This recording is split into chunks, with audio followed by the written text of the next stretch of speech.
Welcome into Think Deeper podcast presented by Focus Press. Jack Wilkie, Joe Wilkie, and Will Harrub with you as always. Excited to get into this week's topic. Before we do, I want to remind you guys, we sometimes put an ad in the middle, but if you're like me, you hit skip on those ads. So I'll just throw this out real quick at the start about Focus Plus.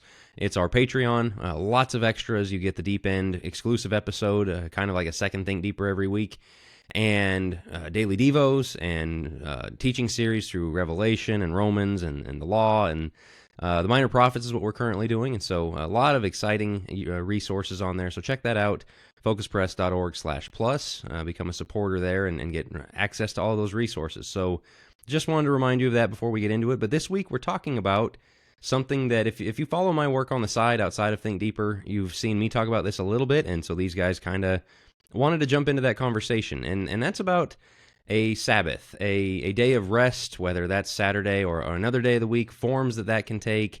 It's an idea growing in popularity. We're going to talk a little bit about Charlie Kirk, his final book was released posthumously, that was on that idea of taking a day of rest. It's something that a lot of people are interested in. A lot of people are practicing in different ways, and so we're going to talk about that and what that looks like and the biblical precedent for that, and just all kinds of different angles to take a look at it here. So I'm excited to see, as I said, I've been talking about it. I'm excited to see what these guys have to say on it as we get into this idea of a Sabbath rest.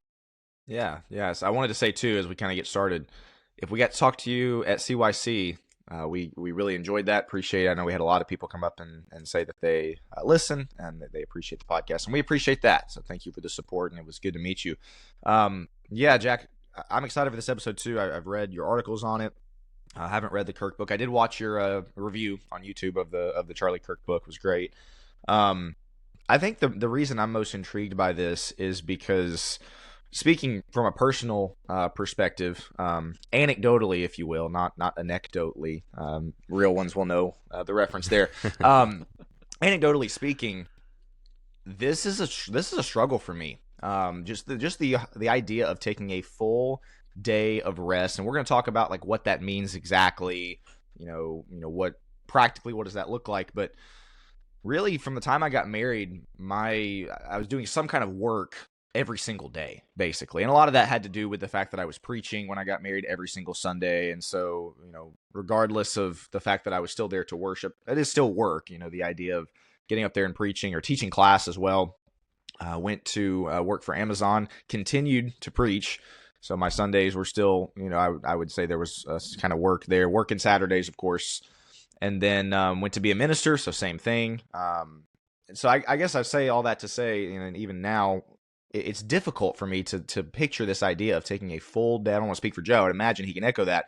Full day of basically no responsibilities. And so, yeah, I'm excited to get into the practical, to hear from Jack as he's kind of put this into practice. But I guess I would start this to say I do think this is extremely valuable in a world that is never-ending productivity chase, basically.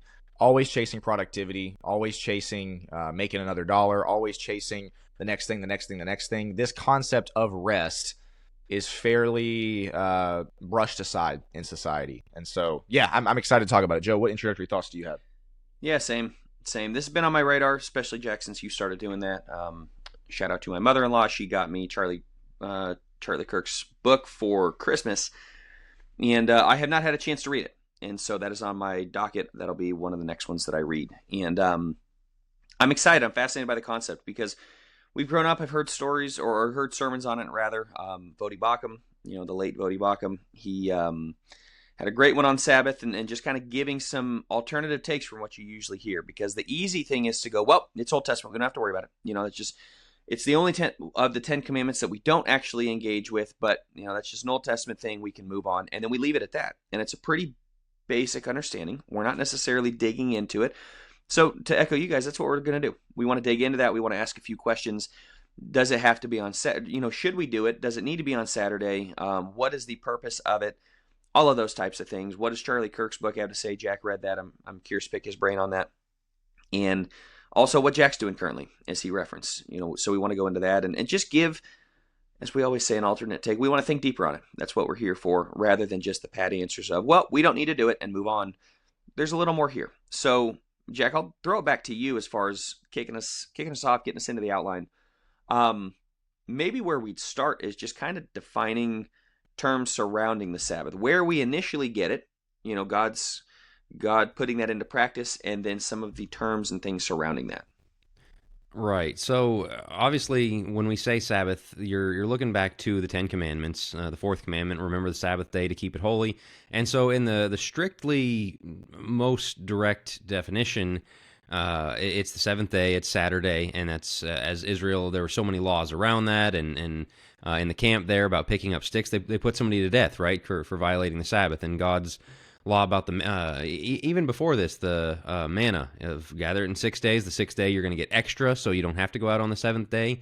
And so this was an idea of day of rest had been established. And so when I wrote about this or did the book review on Charlie Kirk, I had people saying, well, Sabbath just means Saturday. And so like making it another day of the week for a day of rest, that's not it. And we'll talk some about is Sunday the Christian Sabbath and that idea that's out there as well. But when we're starting, we are drawing on the concept from the Ten Commandments that, yes, technically was Saturday, but the idea, the principle of it was a day of rest, and that's not just from the Ten Commandments. That goes back to creation, and I think that was something I thought Charlie Kirk in his book did a really good job of establishing, that this is a universally needed thing, and the 7-day week is a universal thing. And something I didn't realize is cultures that have tried to reject God, like communist Russia, like France after the French Revolution, tried to get rid of the 7-day week.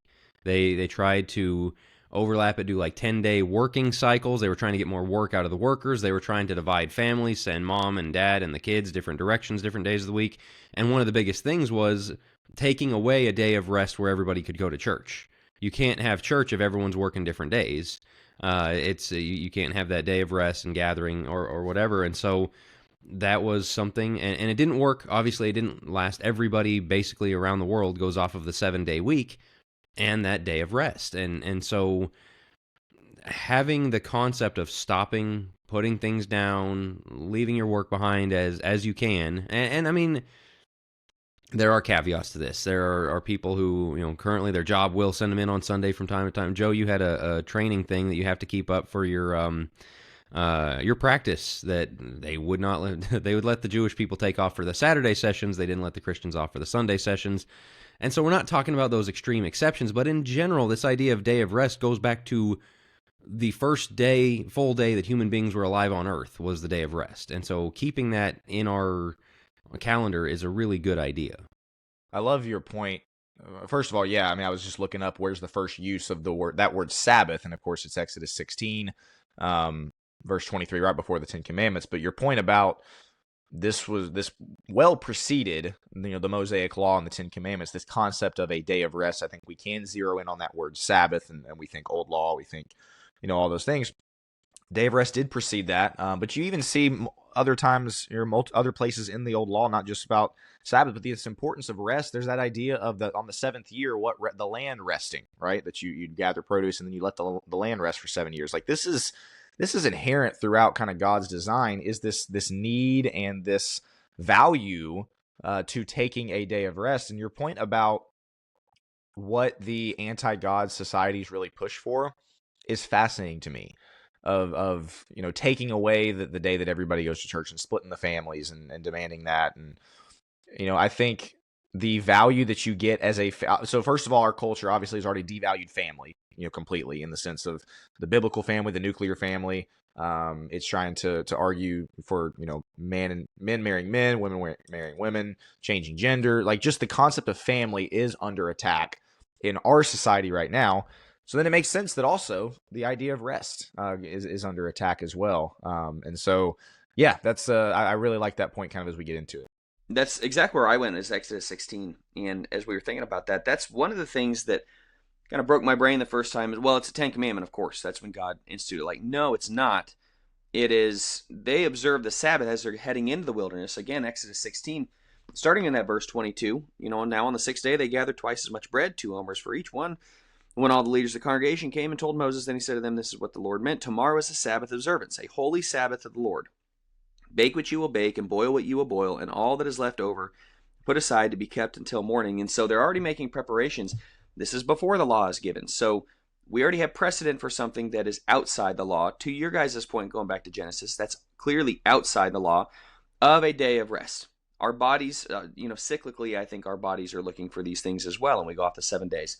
And so, yeah, to speak to the point of, well, it's just in the old law, no, it's not. That's really what we get out of this, is it's not just an old law observance thing of like, well, once we do away with the Leviticus and all the crazy stuff, then we don't really need to observe it. Like, that's not the case. What's interesting is I was looking at the early church fathers, and they did kind of believe that this is just an old law thing that we don't really need to observe anymore.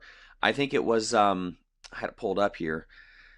I believe it was Augustine that argued that all the Ten Commandments, only the Sabbath commandment was meant to be interpreted figuratively rather than literally, which is going to get us into a little more of what we're discussing today, maybe not the command part, but there's a ton of them. They get into it of like, hey, we no longer observe the Sabbath. We no longer observe the Sabbath. So from a strict, hey, it has to be on Saturday, they're looking at it as the Jewish Sabbath. We don't have to engage with that. What we're talking about, and this is why it's important for us to break into terms, we're talking about a day of rest. Should Christians observe a day of rest? If you're going to look at it and say, well, we don't have to observe the Sabbath anymore. That goes into Romans 14 and the feast days and Sabbaths. We don't have to observe that. That's a strictly Jewish thing from Friday night to Saturday night. Friday sundown, Saturday sundown. That's a Jewish thing. Okay. Granted, yes, that is a Jewish thing that we are no longer having to observe based off of the fact that, some of the New Testament, and we're seeing the first day of the week being given to God. The concept is not whether we should do that. The concept is, do we observe a day? And then, we kind of break into what that kind of looks like. But what are your thoughts on that, fellas? I think we have to establish first, and Jack, and I'll hand it back to you. People get so hung up on, is it a command or not? Is it wrong if I don't? Is it a sin if I don't? And so I think that's, obviously, we have addressed time and time again on this podcast, the error of that mindset, kind of the faulty lens through which people can see the Bible is, well, do I have to? If not, great. If I have to, okay, fine, I will. This is not a command for us as New Testament Christians, in the sense of, somebody is in sin if they're not taking a day of rest or a Sabbath or whatever you want to call it.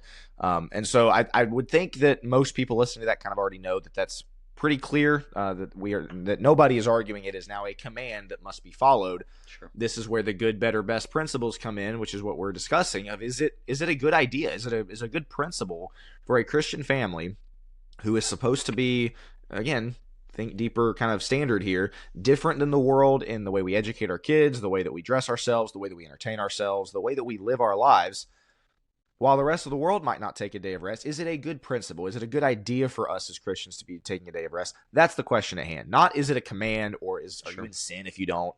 So again, I feel like that was, one of those that it goes without saying, but we had to say it there. So Jack, any thoughts kind of on that tied into Joe's point? Yeah, that's the idea here. Is this is a good thing for you to do, not this is something we have to do. And we'll get into the legalistic side of it, because it can become legalistic. I was kind of telling you guys about like some of my own things that I've added to it, like, okay, but it's not a law. It's just something I'm doing. As Jesus said, that Sabbath was created for man, not man for Sabbath. And you go back to creation. God didn't take a day of rest because he was tired. Like, oh man, 6 days of creating the world, and boy, are my arms tired. Yeah, right. No, that's not how that worked. That was to set a precedent for us, and that didn't go away. This is one of those, Old Testament was physical, New Testament was spiritual, and so you can get into Hebrews, and there remains a Sabbath rest, and Jesus is our Sabbath rest, and heaven is our Sabbath rest. Amen to all of that, but you're still a human too, and that 7-day cycle, and again, we're not going to, this is not a book based on Charlie Kirk's episode, or an episode based on Charlie Kirk's book.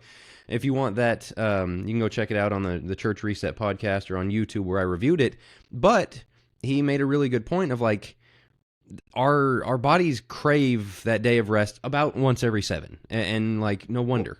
Even beyond that, what's interesting about human anatomy, why did God design us to need sleep? Right. Why didn't he just design us to 24 hours a day, man? We can crank stuff out. We're productive. Yeah. Evolutionarily, 1/3 of your life being slept away is not very, productive, or survival of the fittest or anything like that. Exactly. But he designed our bodies to need that 7-8 hours of sleep. And in fact, talk about all the studies that are coming out basically showing, if you get less than 7 or 8 hours of sleep, you are taking years off of your life. We know that as people who work out. if you're, lifting all these weights and you're getting 4 hours of sleep every night, it's just not doing much. Like your body needs that recovery. And so that's daily the way that God designed us. So it obviously makes sense that would extrapolate outward to, the point you just made, Jack, about every 7 days, taking a day of, and because what's interesting, so what I just brought up is obviously like physical rest and sleep, right? That you're not doing anything, you're sleeping. Is there not an argument to be made that a lot of what we're talking about here on this day of rest, at least for me, it's going to be mental rest, with a lot of jobs being white collar, right? A lot of there's way less physical manual labor going on. Obviously, a lot of people still do, but like there's a mental rest that we're talking about here. Again, if you have a white collar job, or if you've got a high stress job, or if you've got something where you're having to just be on the clock constantly, or talking to people or whatever it is. There's a mental aspect of this rest that I think is incredibly valuable. But yeah, I just go back to the fact that God could have designed us to function 24 hours a day if he wanted to. He didn't. We need 7-8 hours of sleep to reset and to kind of be healthier as human beings. I think that ties into this. We look at rest as kind of a pejorative, like it's a 4-letter word, which yes, I know it is, but it's a 4-letter word, a bad word, because of the hustle culture of our time. Because we're going and going and going and picking up a second and a third job, and we're doing DoorDash, or we're doing, that was all the rage for. People still do DoorDash, right? So I don't know. But there for a while, like everybody was picking up a second DoorDash job or Uber or whatever it may be, and they're constantly working, even when they're off the clock of their job. They're trying to figure out another thing or starting a side project or whatever. So hustle culture. Our culture just goes all the time. This idea of like, well, is New York, is that a bad thing? Not to kind of divert your point here, but I think that's an interesting question. I think we have spoken positively before about hustle culture. So is that a bad thing, you think? I think the idea of forsaking rest, the more I'm coming to realize, the more I think it's not super healthy. Our culture is not healthy in the least about work, and it's because we put a premium on work. This is why women don't want to stay home, is because we have a premium on, well, if you make money and if you go into the workplace, that's where your true value is. That's not true at all. But when you attach your value to what you get done in the workplace, and when you attach it to money making and things like that, we have a really tough time stopping. New York and Vegas are known as the cities that never sleep. Like New York is known as a city that never sleeps, but we know Vegas is at least at one point, I think it just, the lights are always on type of thing. And they were weird for that. They're like, everybody knew that's kind of what you'd go there for, is it's just a city that never sleeps. Everybody else does. That's not true anymore. Like every city is a city that never sleeps, is what it seems like, where everybody's going all the time. Rest is really important. And so to your point, Will, for godly young men, yes, we talk on that podcast a lot about make sure you're not slacking off doing the 20 hours a week going, oh, it's a lot, too much work. Like work is really good. And we do want to be able to provide for our families. And it's good to have side projects where possible and things like that. But so much of our hustle culture is taking away from rest. We don't engage with rest. We have no idea how to engage with it. And this speaks to me. When I do have a day to myself and I don't have something to do, it's really weird. Like, so I don't know what up with activities and stuff. Right, yeah. exactly. Yeah. I don't know what to do with myself. Right. I don't know what to do with rest. That's a problem. Right. That is what we're trying to get at here is, as a healthy Christian, God designed rest from the very beginning, saying, I don't care how busy you are, you might create an entire universe in 6 days. You still need rest. And again, God doesn't need rest. He's setting that, as you said, Jack, the precedent. But it's like, it's really important, especially the more that we're getting done in the hustle culture, to have this. And you see Christians, and I've done this as well, Sunday gets filled up as well. That should be our day of rest. That should be our Sabbath type of thing of we're going to church and we're really making it about God. And how many times do we end up, oh, we got to do this and we got to do that, and I'm setting up for the week, and I'm going and visiting certain things, or going to the store, and I'm working and working and working and working, that even when it's like housework, Sunday is still filled with work and church, and that's it. Like, when do we just get to be? We don't know what it looks like to just be in our culture, and I think that's one of the reasons we have such a mental health crisis. Nobody understands how to rest. So we do self-care, and self-care gets ripped way out of context. Like, oh, just go shop and spend all the money. You binge, you watch Netflix, like for 6 straight hours. You go out and get junk food. That's the world's attempt at a Sabbath, in my opinion. They know they need it, and so the world is saying they self-care. cram their rest in. Yeah, correct, and it's really unhealthy because we don't know how to stop. Some stories make you laugh, some bring tears, and some stay with you forever. Ink by the Barrel by Joe May is a powerful collection of true stories from small-town Arkansas. Stories of faith, heartbreak, healing, and the kind of humor only real life can write. From wild childhood adventures and front porch wisdom to hard lessons in heartbreak, trauma, and healing, Joe opens up with raw honesty and just enough Southern humor to keep you smiling through the hard parts.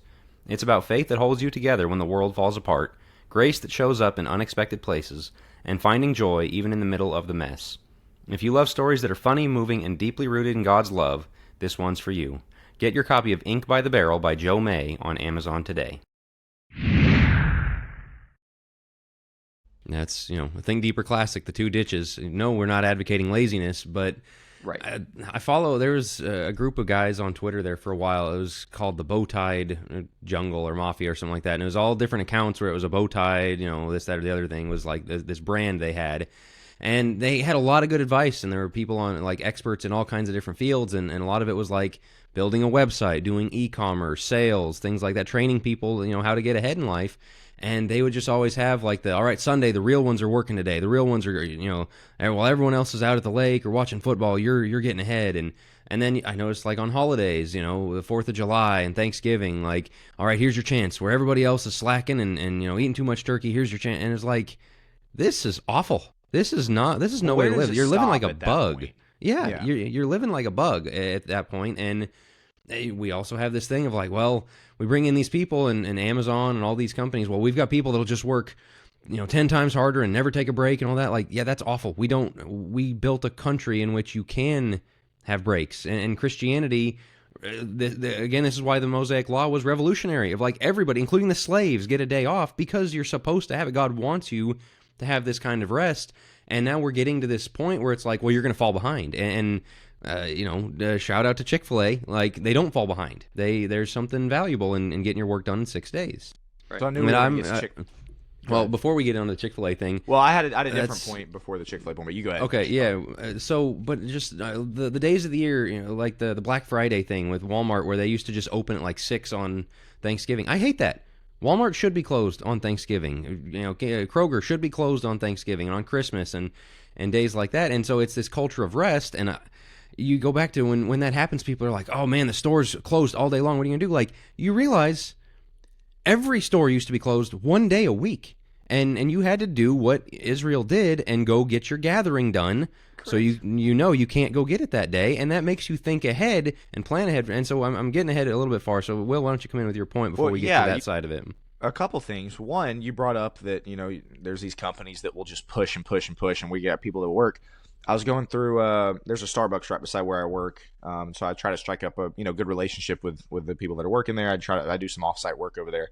And I was going through the drive-thru. This was 2 days before Thanksgiving, and just chatting it up with the guy at the drive-thru. I think he was the manager or something like that. And I said, "You guys ready for the holiday?" He said, "Oh yeah. What are y'all's hours?" Like, "We'll be closed Thanksgiving Day, and we'll be back the next day." And I said, "How about y'all?" And he said, "Oh, we'll be here Thanksgiving Day, normal hours.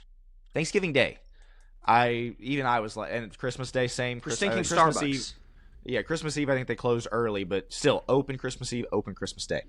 And that's so like, man, that's just like, I'm familiar with the restaurant industry enough to know you can live with a day of being closed. Like, you will pay the bills, it will be fine. That's also like a decidedly Christian company and a decidedly non-Christian company. That's not just a business decision there. There's so much more behind that. The other thing I was going to bring up was Dave Ramsey's company is right in our backyard here in Franklin. Right. And one thing I know about their company is they mandate that you take a lunch break, and they mandate that you're out of the building by 5 unless there's like other circumstances, and that nobody works Saturday, Sunday. That's great. Like they'll let, from what I understand, they'll let you choose. You can work like 6 to 2, 7 to 3, 8 to 4, whatever. Like, you can choose that. But basically, you got to be out of the building at a certain time, and you got to take a lunch break, and you cannot be here Saturday, and you certainly can't be here Sunday. Like, that is their policy, as opposed to other companies where it's like, you've got to be here for these certain days. And so, again, different industries are different. I get that. It's not like what Dave Ramsey and their company does is absolutely essential and needs. But in my opinion, you just said that, Joe. Neither is Starbucks. Starbucks doesn't need to be open on Thanksgiving Day. Like, so yeah, I do find that fascinating, Jack. Your point about what are the values of your company seems to kind of indicate what the way you treat your employees that need to be off Thanksgiving Day. But yeah, we just don't appreciate rest. So yeah, just the different examples of companies kind of stuck out to me there. Well, I do want to come around, though, to the Chick-fil-A principle, the blue laws, the things like that. I mean, it used to be, as you said, Jack, like that was a standard thing.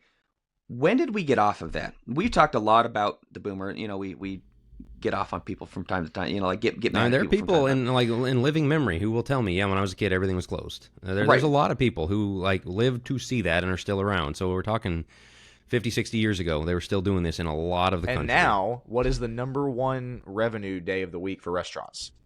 By far, it's Sunday. Sunday. Not even close. Yeah. So we incentivized it. So, I mean, is there a... Well, first, when do you think that happened? Is this a World War II thing? Is this I'm just trying to figure out, why did that happen? We talk a lot about Christians not standing up, especially for kids' sports on Sunday and things like that. That is a huge cultural shift to go from having a Sabbath, basically having a day of rest, having a day off, a church day, to not. Was this a slow progression, or from your guys' study, and that did this happen at once? I don't think it happened at once. I mean, but you think about, okay, a business is open, and okay, well, enough people will patronize it to where it happens. And again, you talk about Sunday being the biggest day for restaurants. A big part of that is because Christians go to restaurants on Sunday. Like Christians are, you go to most restaurants in a town, you're going to see people that are coming in from church, and so we're part of it. The youth sports thing, as we've said, if Christians had said, no, you're playing without us, good luck. There were enough Christians at the time, it would have been unfeasible, but they just went along with it. And so just slowly but surely, and you can also see regionally places that down here in the South, the no Sunday games thing hung out longer. Even when I was a kid, there were some things like Sunday games they tried to be respectful of people's schedules, or they try and put them on Sunday night, and it just slowly encroached, and it got to where, from the time I was 8 to the time I was 15 or 16, that question was just gone. There wasn't even any attempt. There was not, and none of the rink owners were trying to be respectful or anything like that. It was just, is what it is, show up or not. It was very fast. There's a saying in the NFL, specifically the NFL is a copycat league. My answer, Joe, would be that the slow, gradual progression for these businesses and the restaurants is copycat league in the sense of, oh, they're open. Oh, wow, their revenue they're making money. Up. Oh, wow, they're doing copycat. Let's do it, and then just slowly you started to see more businesses that did that. The fact that Chick-fil-A has remained, and what's so interesting about Chick-fil-A, of course, is that they are privately owned. They're not publicly traded, and so they have one family that basically gets to say, yeah, we don't care that we could literally. The estimates are that they lose $1 billion a year by not being open on Sunday. Wow, what the estimates are. And the fact that you can have a family that says, yeah, we'll pass on $1 billion a year to keep our principles is just mind-blowing. The fact that they never... Go ahead. It's funny, though, that's the raw numbers, but in another sense, they do so much better in the 6 days because people respect their value. You could argue they would actually lose money. Yeah, everything that goes into it. And so it's a short-term thing. Short-term, you would look at it and be like, man, $1 billion, we got to get that $1 billion. But you sell something of yourself that makes you the company that's maybe wouldn't make $1 billion, because people... Yeah, exactly. Everything that makes a clean restaurant, all those things we've talked about, the efficiency, the culture that's behind it is also the culture that says close on Sunday. And that's really what led me to start thinking about all this a few years ago, was we all agree, man, that is so cool that they're closed on Sundays. They let their workers go to work. They don't force them to go to work, but if you are to church, but if they want to go to church, you're free to do that on Sunday. You're free to have a day for family. And I'm like, so I love that Chick-fil-A does that, and so because they're closed, I'll go to the Mexican restaurant instead and make their people. That was a mental thing, that's weird. That doesn't make sense. That's inconsistent. You see those memes, going around during holiday time where it's the old person in the line at the grocery store, oh, they're making you work today. It's yeah, because you're here. That's why. And so my question, Jack, to you would be, again, we're not legalistically making a law here. Do you think it's a good idea for Christians to say we're not going to eat out on Sunday? I mean, because raise hand here. I think I ate out last Sunday. Right? Is that something that you think Christians should do as a principle, as a good, better, best principle? I think I know your answer, but I'm curious kind of your thoughts here.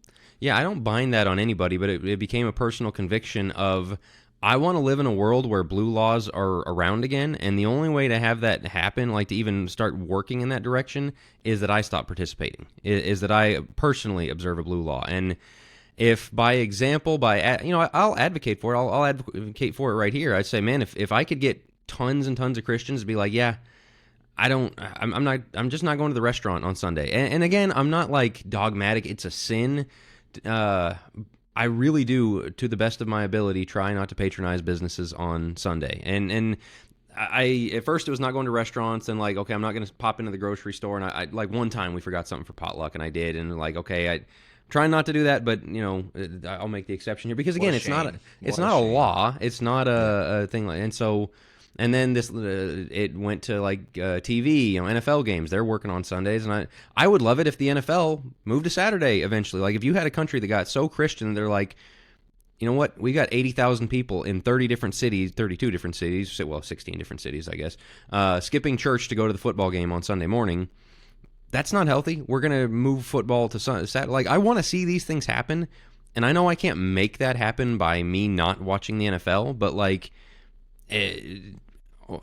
For my own consistency, I move in that direction. But then, like last week, I was telling you guys, okay, I caved and I watched the replay of the gold medal game because the USA hockey, and yeah, okay, so I'm not 100% consistent on it. If I were, I wouldn't have done that. But I believe it'd be a better world if we didn't have sporting events on Sundays. If the Mexican restaurant could close because the Christians stopped showing up, and those people could go to church and.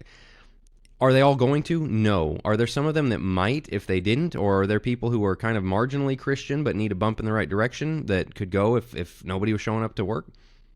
Maybe. Like that. That's and so it's very general, but I think it's just a healthier world to live in to move in that direction is where I got to the not patronizing businesses on Sunday personally.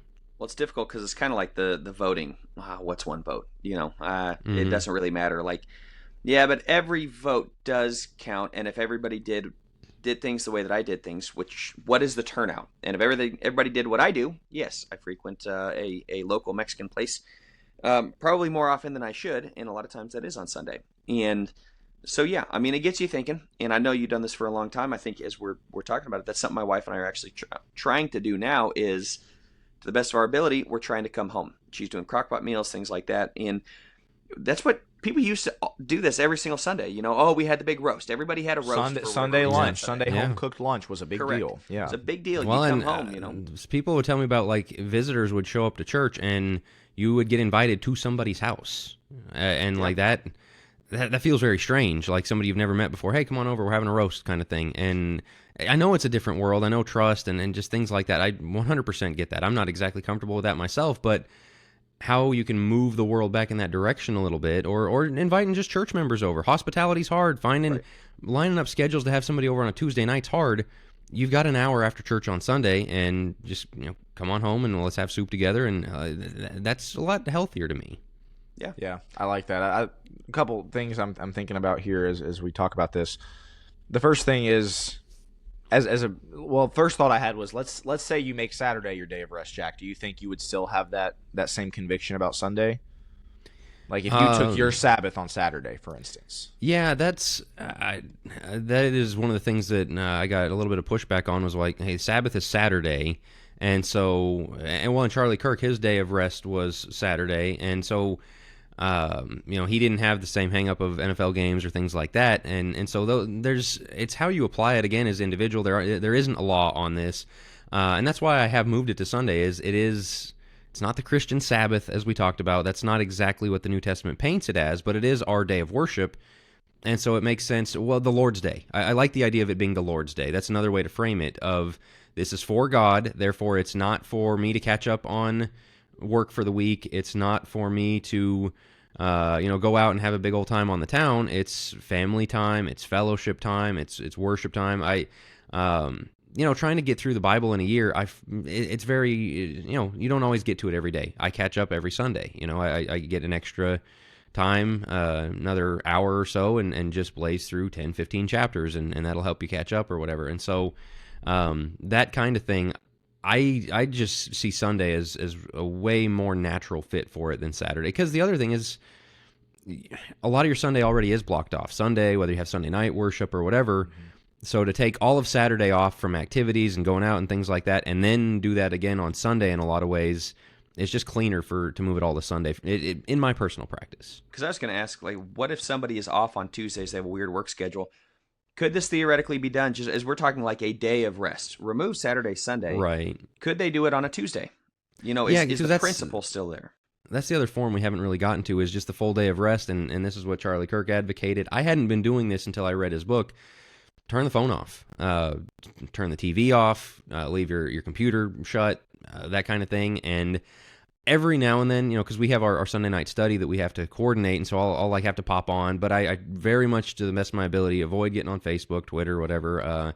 Avoid checking other messages just to say, all right, when are we getting together tonight, whatever it may be. So that kind of thing. But man, is it nice. It's such a, you're not scrolling, and it also, and so you can do that on Tuesday is what I'm getting at here, of you can, if you don't have work or whatever, if that's your day off of work, okay, you can be detached, or at the very least leave your phone plugged in a different room, and if you've got to check messages, go back once every few hours, check messages, then leave it there, don't scroll or whatever. And one of the things I found from that is it makes me better about not scrolling mindlessly the rest of the week. Because you realize, I don't need this. I don't, this doom scrolling loop that you get stuck in. Yeah, like that, oh, I've got to find the latest news. You really don't. Like major things. I also, it's not like I missed any huge calls. And like I say, I leave the phone on so I can go check, once or twice in the day. If anything major comes down and I'm 2 hours late to it, okay. Like again, you just really get rest this. Of the world for all time, yeah. Exactly. You get to. It just doesn't matter that much. Yeah, we're in a culture now where you feel like you have to respond to things instantly, right? Mm-hmm. Oh, I got to get to this, and I'll have that where, of course, because it makes this difficult. So, and this is why it is such a blessing to work for Chick-fil-A, to be honest, because I think I mentioned at the start of the episode, like, worked for a company that was partnered with Amazon. It was 7 days a week, 18 hours a day, basically. Yeah. So I was, my boss was gracious enough to let me off on most of the Sundays, but still I'm taking calls. I'm, checking to see how things are going. And then obviously being a minister as well, it's different, but there's still responsibilities and still hours that are logged on Sunday. With Chick-fil-A, that's not the case. And that's a huge blessing, because as somebody who is kind of directly responsible for a pretty large company and employees and organizations, like, I do feel the pressure to be checking my phone and to respond to stuff right away and to answer the calls and stuff like that. The fact that my company has said Sundays we're just not, we're not going to be open, kind of naturally gives me that. But Joe, to your point, there are people who off every Friday or something, or, like you said, off every Tuesday. And so I want to get to principles here, and I feel bad. I feel like we're kind of interviewing Jack here, but obviously he's the one that's the most knowledgeable on this. The couple questions that I have are, first of all, from a principle perspective, how should you spend your day? I know you mentioned some things, Jack, about, obviously, I think multiple instances of family worship, or family Bible reading time. I love the idea personally of, I was talking to somebody about this. They do this around the holiday time. Every person in their family grabs a book or multiple books and just sits down in the living room and just reads silently together by them, or individually their own books. But it's just quiet time. There's no screens on. I love that idea. That comes to mind right away. Obviously, family, walks or exercise or whatever it is, but just family time. So that was my first question: is kind of how should our time be spent? Those are the first couple things that come to mind. And then the second question was, what should be off limits?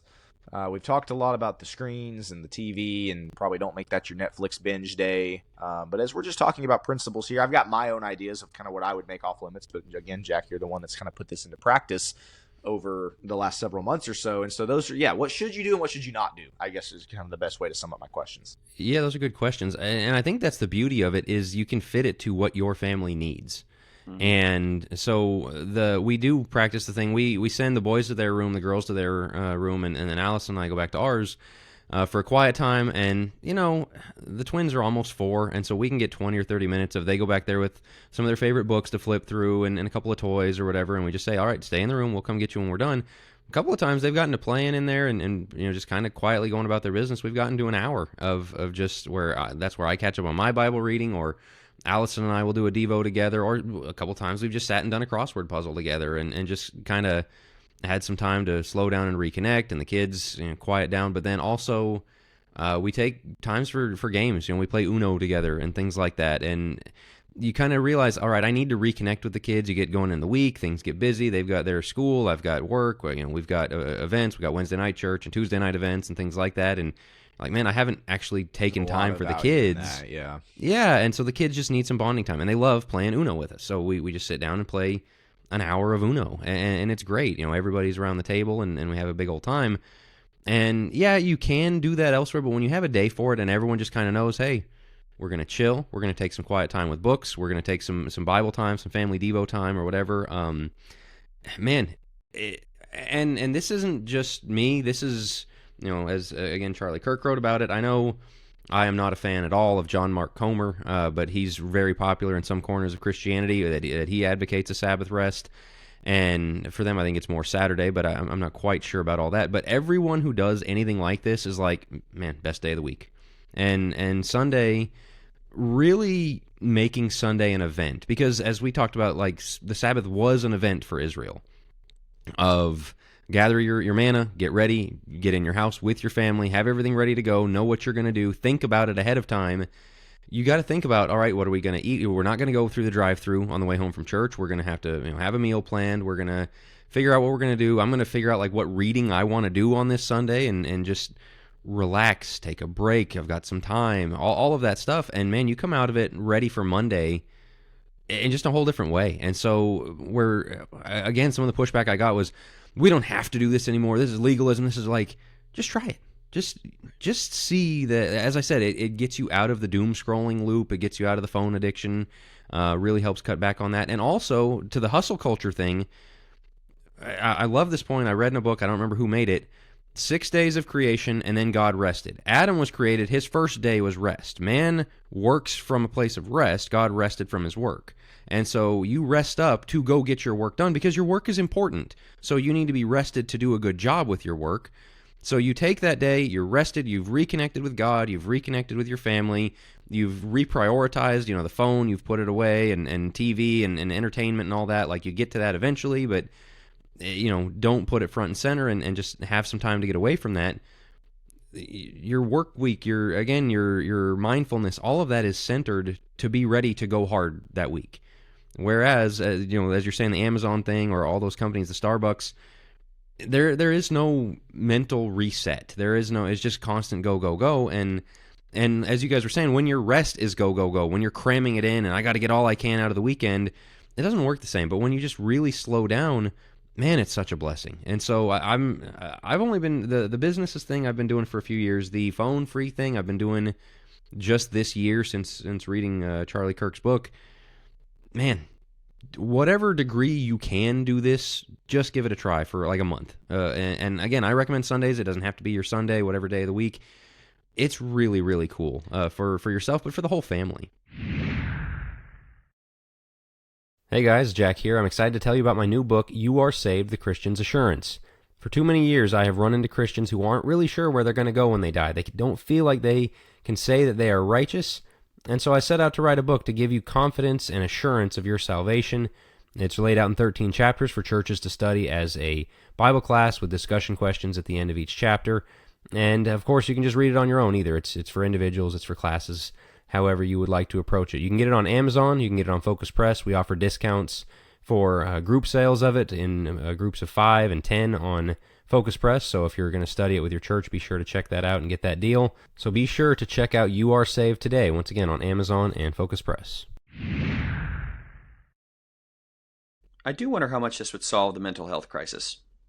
So much of what we're dealing with, of just having that family connection time, even if you don't have a family, even just time alone of being in God's Word, getting some reading done, whatever it may be, as you're talking about. I was thinking about, like, where would somebody get started? And you hit the nail on the head of where does your family need it most? Because as we're talking about it, why did it stop in the first place? Money.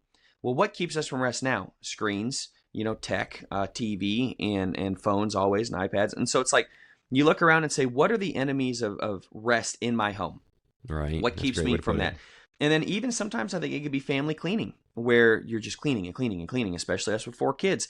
Mary and so and Martha. Sunday, yeah, exactly. Sunday ends up being a day where it's like, we'll catch up on all the cleaning, and there's no rest in that. You're just busy around the house and cleaning out the garage and doing everything else. So it's like, what steals your rest during the week? Maybe consider putting that aside. I mean, it's already got me thinking on some of the things that I think I can do. I do want to try this because I think it's as you said, it's not a command, but from a best standpoint as a Christian, I think we absolutely can make that case. Well, Just briefly on the catching up on chores, the laundry and dishes kind of thing. This is another thing where your whole week you're thinking about your day of rest, your reconnection with God, because it's like, it's not that I'm not going to do it. I've got to get ahead on this so I can rest. Yeah, I was just going to say there's another enemy of this, I think, that people combat, and I'll speak for myself, and that is there's a FOMO element to this, right? Yeah, Fear of missing out, because I think about our Sundays right now. We do our diligence. I'm an NFL fan, and so obviously I have football games on, but that's not the case right now. And so we do our best to, have the kids go up to our room for quiet time. Of course, we have church in the morning, and then we don't. Of course, we're kind of maniacal about spending money out to eat anyway. But so we'll come home for lunch, and then it's rest time, nap time or whatever it is, and then it's family time with the kids. The obstacle that we run into is almost like a fear of missing out from a social perspective of, families at church, right, that invite us out or invite us to their house. Or obviously we love spending time with my family that lives close by. And so we want to go over to their house and then just kind of, I know you guys are close to your parents as well. So similar to me, as I think about the biggest, kind of obstacle to our family for this, it would be kind of that desire for social interaction, because I do, from speaking for my family personally, and Jack, I know this gets to your point about it's just, hey, whatever works for your family, because everybody's family situation is different. I work 2 nights a week. I'm at church 2 more nights a week. And so the social interaction aspect, there's not a ton of outlet for that. And so we use Sundays for that sometimes. That is something, as I'm just sitting here thinking about kind of the value of a entire day, reconnect with kids, reconnect with God, devote time to no responsibilities and no social outing. But that's an element to that, I think, Joe. Your question of, what is the enemy to it? That one came to mind as well. It's like you feel like you're missing out on, stuff like that. Because there is an element, that's what's interesting, Jack, about this, of Sundays being a time for you to connect with your church family as well. So just not to play devil's advocate necessarily, right, but to present a different perspective. And that's maybe where some would argue for Saturday, I suppose, is, hey, Sundays are a day to connect with your church family and, go over to people's house or whatever it is. Well, then you're not really necessarily taking a day of rest. So just wanted to throw that element in there. Again, I would imagine that's where people would argue for Saturday being a good day for it. Right. And that's one of those, like, trying to integrate, hey, getting with our church family is part of our family's rest. Like that, because we go to my mom and dad's house every Sunday night too, and like that's part of our day of rest. But that's cool. That's not a detraction from what we're trying to do. And so looking at our church family that way, yeah, is there some work in having people over and feeding them? Yeah, and having the house, it doesn't have to be spotless, but presentable enough where you feel like you can have somebody over. But that's another mental preparation for, all right, somebody's coming over after church, got to get the crock pot meal ready and things like that. And looking at that is not taking away from your rest if you prepare for it properly. And so making that, it's another booster to your morale, to your psyche, to everything you're trying to get out of this. I think can be done the right way with that. But it's an interesting question as part of it. So you teased this earlier, and I want to shift a little bit. This can go to the legalistic realm. We see this obviously in Judaism, where there's the craziest thing, there's wires wrapped around New York. I don't know if people realize this. There's wires wrapped around New York. And it was from rabbis that just wanted to extend the neighborhood, basically, of where they could walk on the Sabbath. And so if you ever look up in New York, you will see like thin metal wires, basically, wrapped around that rabbis got up and put around Manhattan so that they could inspect it every Friday. Correct. And that counts as your home. You haven't left home if you stay inside that wire. You can do business. You can do all kinds of stuff. It's this crazy loophole they came up with. But if the wire is broken, then it doesn't count. That's why they have to inspect it every Friday. So this is the type of stuff. They have it where they have lampshades where you can turn it on and you can close it and turn it off. That way you're not killing electrical current. Well, and your oven and your fridge might have Sabbath mode, things like that, where they've come up with where you're not making it work by turning on electricity. And this goes back to Jesus and the Pharisees, the picking grains and healing people on the Sabbath. Right. And I mean, just multiple clashes over, hey, you can't do that on the Sabbath. Like, where does it say that? Even elevators, they say they can't go on an elevator. Like a Gentile they can't push the button. They can't push the button. They can go on it, but a Gentile can push the button for them. So they might wait until somebody comes in, but they can't push the button. Or they have one where it goes to every floor, and that way you're not killing the current or something like making it work. Yeah, where it stops at every single floor. This is that's as legalistic as it gets. Exactly, and the brain dead things that you can get to when you are legalistic with it. And so we would just say, I was curious if you guys had other thoughts on that. Maybe where it might come in as Christians, Jack or Will. I'm curious to get your guys' thoughts on, can we make it too legalistic? But we see, and it goes to Mark 2:27, I think, is, man was not created for the Sabbath. Sabbath is created for the man. And so Jesus is clearly making a point of, it really is about the rest, and it's about how we come to God and things like that. It's not about the legalism here. Where might we see that from a Christian who does want to try this? Maybe some cautions of, and Will, you kind of asked this earlier, of what not to do, but just cautions of where we might get to the legalistic standpoint. Yeah, you have to be careful with, like, it's not a sin, and I, like I said earlier, I don't think you guys go to Mexican, eat your chips and salsa on Sunday. I don't think you're sinning. This is a personal conviction that a hockey game. Right, there you go. Right, and so that time I had to run into the Dollar General to grab something for the potluck. Was I sinning? With your own conscience, you need to get to a place that you're okay with what you're doing. And there's been times with travel and things like that. But in general, I would like the world to be a place where there's a lot less stuff open, the hospitals, and that's about it, kind of thing.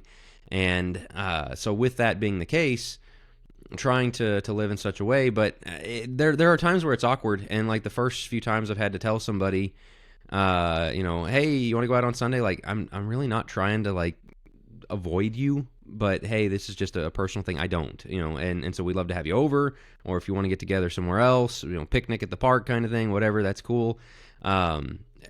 Doing that without coming off as judgmental, like, right. Oh, you guys go to the restaurant? No, it's not that at all. And so you being careful about that, and not setting up rules to like trip yourself into sin, because you see that with the Jews, where they're the stuff with the Pharisees, like, oh, I did this, is this okay? Did I, like, you're missing the whole point, man. And coming back to that, it was made for man, and man was not made for it, and so that's a very good guiding principle, to not take it too far, not bind things that aren't bound on other people. And so really, when I talk about it, it's very much just, again, give it a try, and I think the world would be a better place if we all did this.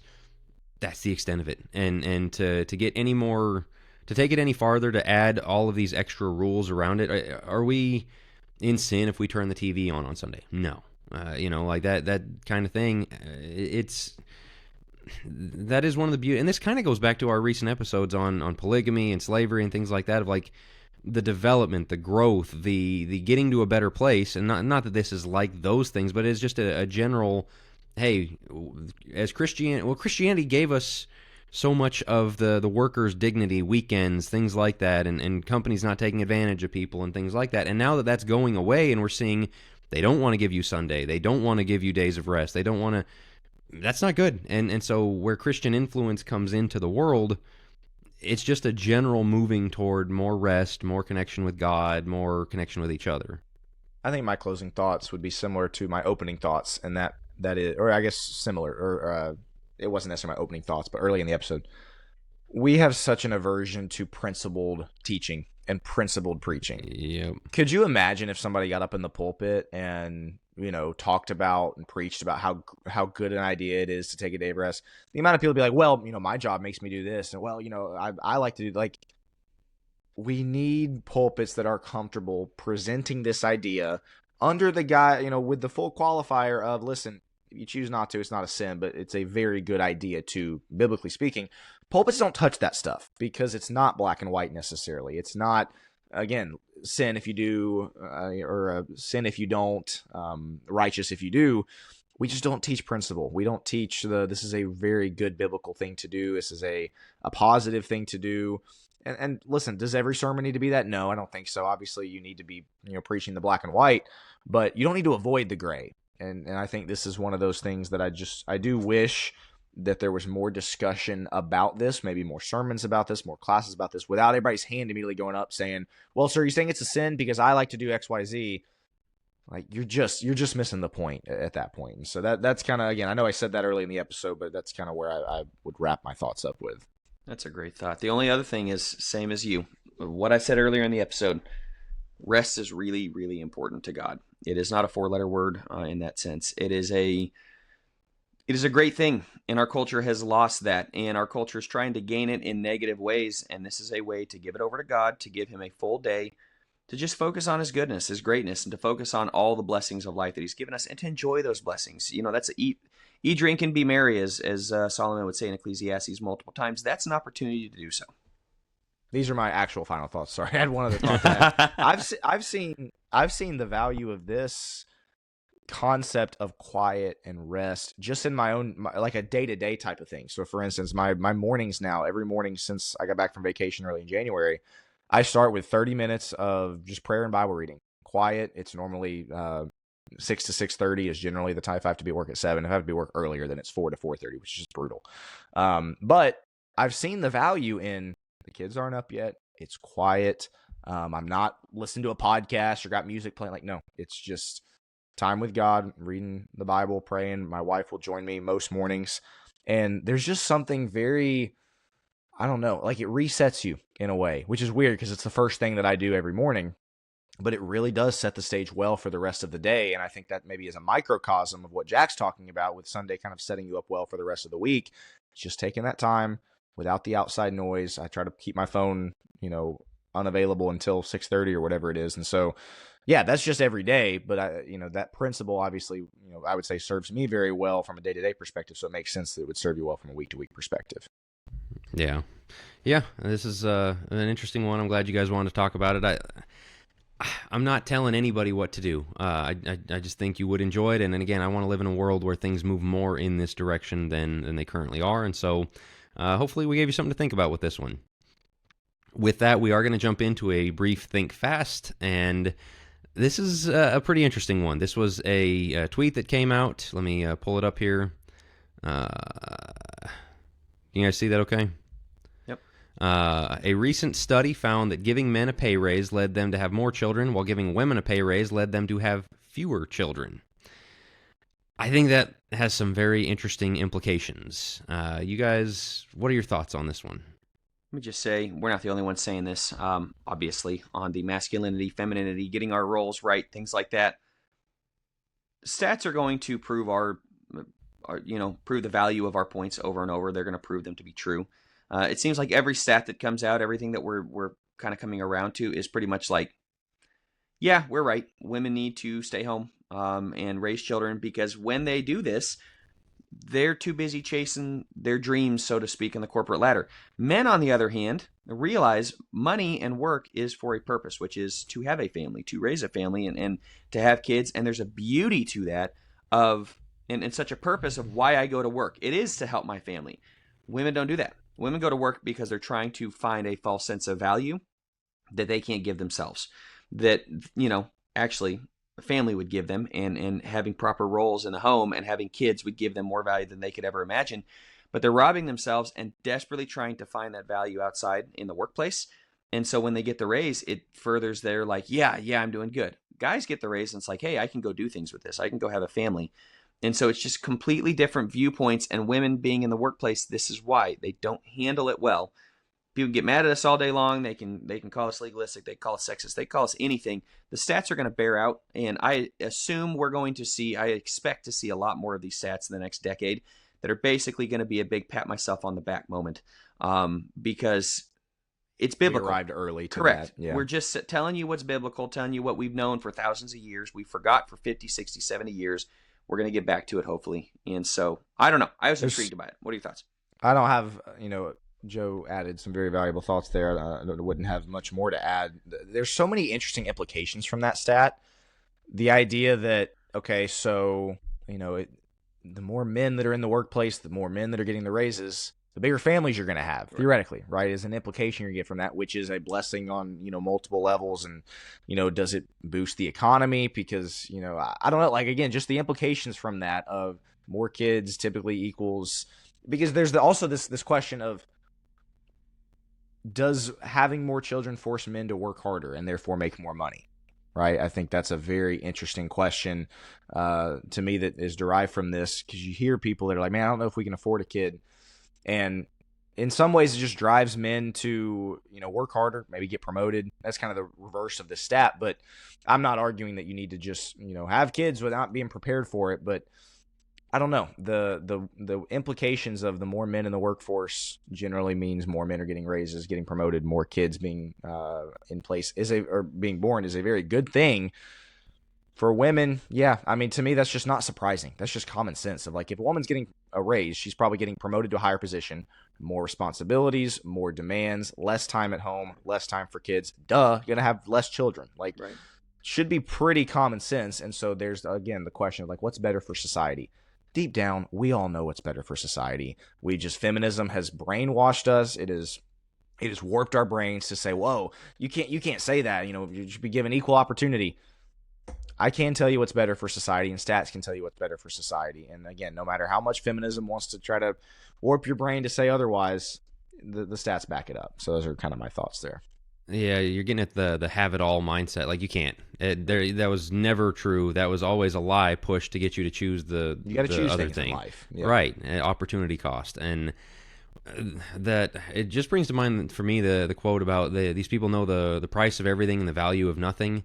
Like, hey, higher wages. Like, okay, but the value is Right. What are you losing in that? And you see the price and go, that's great, but the value that you lose. And people listening to this, there will be people who still don't see the value, still think that, hey, the price is great, value must be too. No, it's really not. And when you look at Titus 2, women be keepers at home, and 1 Timothy 5 of basically, if they're young and widowed, tell them to get married again, have more children, keep the house. Like, that's 1 Timothy, I said 1 Timothy 5, Titus 2, 1 Timothy 2 about women are saved through childbearing. Like, these are verses that we just do our best to get around. In fact, I've started a new project. I don't know if this will end up a book or not. I just showed you guys, picked up a whole stack of books. I've got more coming, where I'm buying every popular marriage book, every popular masculinity book, every popular femininity book in Christianity that I can get a hold of, and trying to figure out, when did it change? When did the messaging change where we started being afraid of those verses? Where Ephesians 5 and 1 Peter 3, we started explaining all the things they don't mean, but never telling people what it does. Christianity has failed people on this. We have dropped the ball. These stats are just revealing nature didn't go away, but we're pretending that it did. We figured out a way to make the Bible agree with sociology. Shame on everybody who's had a part in that. And that's why I'm taking up that writing project. This is despicable. Every shred of discussion I've heard on masculinity and femininity and roles in marriage doesn't touch any of the hard stuff in the Bible. I mean, like, it is. I get angry thinking about it. Everything I've read, it's not even close. And the false dichotomy of, man, if you go towards this, you must want to just dominate your wife, and you just want her barefoot and pregnant in front of the stove. And like, what was wrong with that when we had big families and wives keeping the house and the guy bringing home the bacon? And are we better off now, really? Right. And I don't know. There's just so much to be said. Like I said, there will be a lot to come. I'm writing on it currently, and I don't know. Stats like this just tell you exactly what you're saying, Joe. Like, the eye test and the stats and the Bible test all line up, and we're just deceiving ourselves to be running away from it, going, no, it's not. Right. So we've got to get back in touch with reality. And that means, to the young fathers, why we have the Godly Young Men podcast, as you raise your little girls, raise them to be wives and moms. Your little girl is going to get all the raise your messaging. sons to take care of them. Correct. Yeah. Raise your sons to choose a career path, not working at Starbucks for his life. Choose a career path that's going to allow for big families where he can take care of his wife and kids. And it's a beautiful thing. Raise them up to be men of God, and raise them up to be women of God, where you say, you know what? We're not going into the workforce, because the worst thing that can happen is to get a raise, because clearly you're not going to want kids. Will, to your point, it makes sense that they wouldn't. So the worst thing that can happen is if they actually are very successful when it comes to godly values, having families, things like that. So why start them off on that in the first place? Interesting thought. Again, that's still very unpopular, but as I said Not when I new posted territory this, for us, though. Right. as I said when I posted this on Facebook, the Back to the Future quote, like, you guys aren't ready for that yet, but your kids are going to love it. So we're getting there. We're going to keep saying it. So that's our Think Fast for this week. If you're catching this, as always, this is the end of a full episode. The full episode was on Sabbath and rests and taking days off and all of the implications of that. So be sure to catch that on Monday if you're just catching the Think Fast. And to close off the whole episode, we thank you guys for listening. And once again, check out our Patreon, focuspress.org/PLUS. Lots more content, lots more to get into over there. So check that out if you're interested. And we'll talk to you guys on the next one.